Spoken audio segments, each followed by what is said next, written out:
103.5 FM. This is on 103.5 FM. The time is 12 o'clock.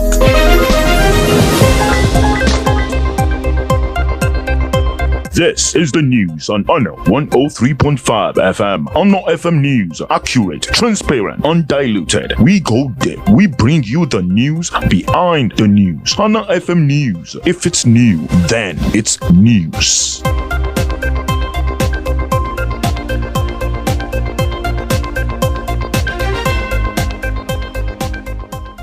Good afternoon, welcome to the World News at noon on Honor 103.5 FM. In the news this afternoon, reps demand reversal of telecommunications tariff hike as new pricing begins. On the African news, Goma camp residents fearful as M23 rebels demand their evacuation. On the foreign scene, Gaza ceasefire concerns grow after Netanyahu issues hostage release demand. In business, NNPCL hints that Kaduna refinery is at 60% mechanical completion. And finally, in sport news, Bangladesh slams 5-year ban on cricketer over corruption.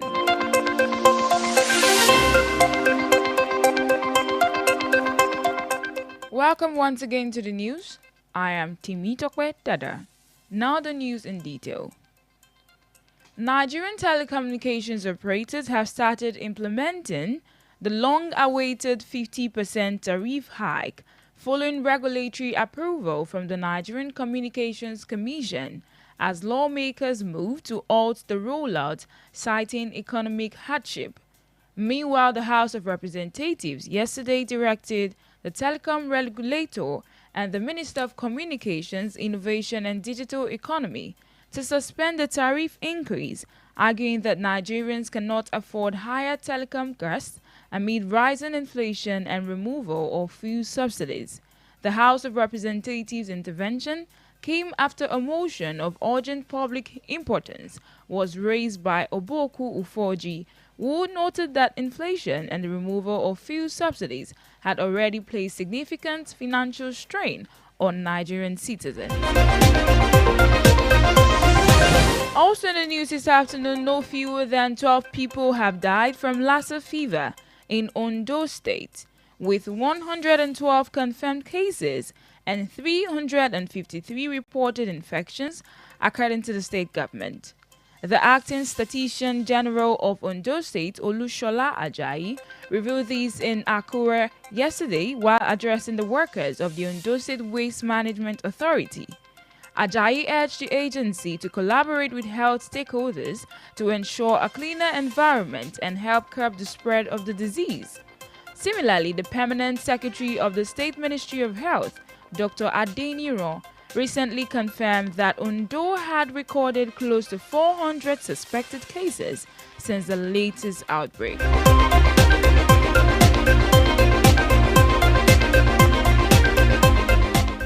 Moving on to the African story, sounds of hammering and clattering of metal roofs resonated throughout Goma's Belengo camp for internally displaced persons on Tuesday, as residents began taking apart their shelters that had been occupied for years. They reported that M23 rebels, allegedly supported by Rwanda, passed through the camp on Saturday and ordered them to leave within 3 days. As bodies from the fighting accumulated in the streets, with Red Cross workers struggling to manage the situation, the future for those already in a vulnerable position remains uncertain. Meanwhile, Ona Kori, an emergency coordinator for Doctors Without Borders in Goma, expressed concern over the rapid movement of people leaving the camps.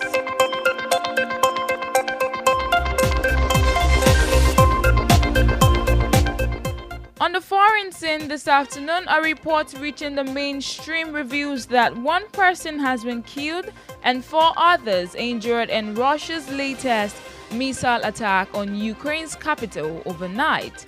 Kyiv Mayor Vitaly said a 9-year-old girl was among the injured in the attack in the early hours of Wednesday morning.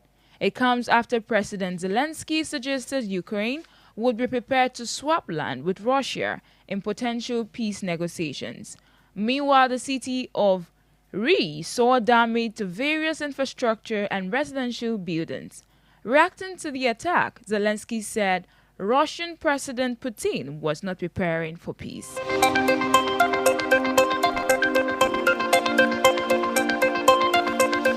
Lacrosse in the news this afternoon, there are fears about a possible resumption of the war in Gaza after Israel's Security Cabinet supported President Trump's demand for all remaining hostages to be returned on Saturday. Israeli Prime Minister Benjamin Netanyahu says he had ordered troops to amass inside and around Gaza in response to Hamas's announcement that it was not postponing freeing more hostages until further notice.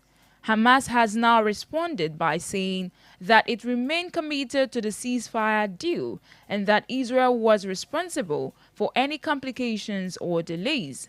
Meanwhile, in a meeting in which Trump doubled down on a Gaza takeover, Jordan's King Abdullah reiterated his opposition to the U.S. president's plan to displace Palestinians.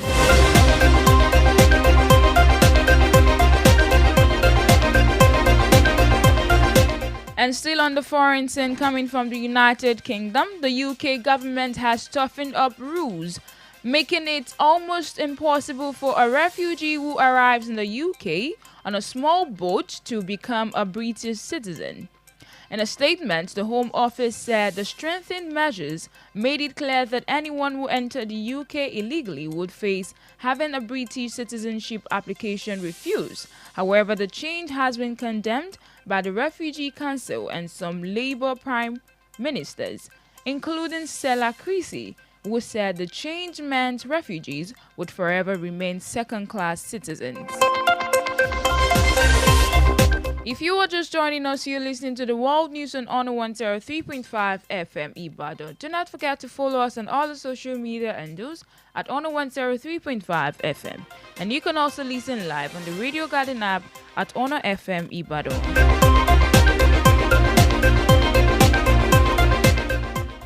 And now to the business report. According to the Nigerian National Petroleum Company Limited, the Kaduna Refinery and Petrochemicals Company has attained more than 60% mechanical completion.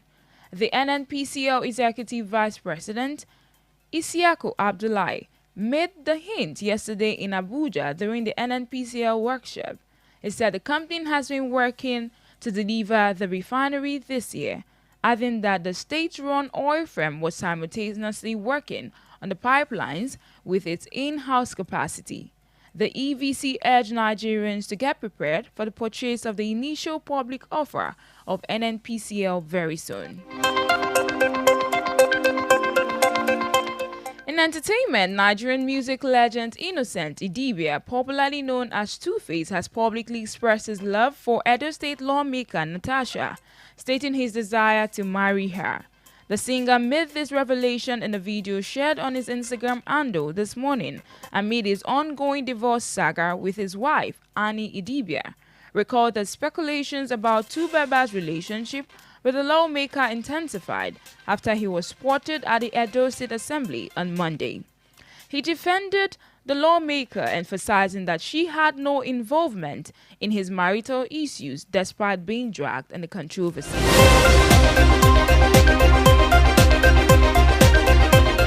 And finally, in sport news, Bangladesh international actor has been banned from all cricket for 5 years after admitting to 5 breaches of the ICC's anti-corruption code. Actor approached a fellow Bangladeshi player and offered her $16,000 to be dismissed and hit a wicket at the Women's T20 World Cup in South Africa in 2023. Namjoon Fahim, Bangladesh Cricket Board Director and head of Women's Wing, said actor's actions were unfortunate. Among the charges, actor also admitted to delaying or obstructing the investigation into her conduct. And with that, we have come to the end of the World News at noon on Honor 103.5 FM. Before we go, here is a recap of the major stories. On the national news informed you this afternoon that the House of Representatives has demanded a reversal of telecommunications tariff hike as new pricing begins. On the foreign scene, Gaza ceasefire concerns grow after Netanyahu issues hostage release demand. And in business, NNPCL has hinted that Kaduna Refinery is at 60% mechanical completion. Finally, in sport news, Bangladesh has handed down a 5-year ban on cricketer over corruption. For Eyewitness Report news mentions and news commercials, contact the Honor FM newsroom at 0817-675-5555 or 0913-600-1035. You can also visit our website at www.honorfm1035.net for more information. The news was compiled by Anulu Akpo Idu. I am Temito Kwadada. Thanks for listening.